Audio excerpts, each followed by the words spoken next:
અમદાવાદના ચંડોળા વિસ્તારમાં ઊભા થયેલા ગેરકાયદેસર દબાણોને દૂર કરવાના બીજા તબક્કાની કાર્યવાહીનો પ્રારંભ થઈ ચૂક્યો છે। આ દ્રશ્યો તમે જોઈ શકો છો અમદાવાદના ચંડોળા વિસ્તારમાં કે જ્યાં આજે 10,000 કરતાં વધારે કાચા અને પાકા મકાનો જે ગેરકાયદેસર રીતે ઊભા થયા હતા તેને તોડવાની કાર્યવાહી શરૂ કરવામાં આવી છે। મહત્વનું છે કે અમદાવાદ મહાનગરપાલિકા અને શહેર પોલીસ દ્વારા સંયુક્ત ઓપરેશન હાથ ધરાયું છે।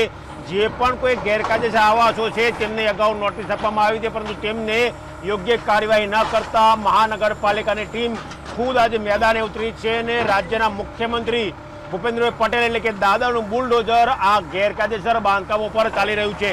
મહત્વનું છે કે અમદાવાદ મહાનગરપાલિકાની 50થી વધારે કરતા ટીમો અને પોલીસનો 3,000 કરતાં વધારે કર્મચારીનો બંદોબસ્ત લાગેલો છે, જેથી કોઈ પણ પ્રકારની કાયદો અને વ્યવસ્થાની પરિસ્થિતિ કથળે નહીં।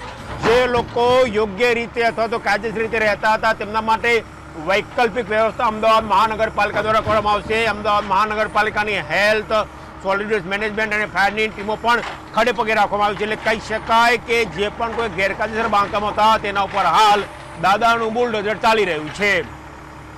કેમેરા પર્સન એસપી શર્મા સાથે ગૌરવ પટેલ, ઝી મીડિયા, અમદાવાદ।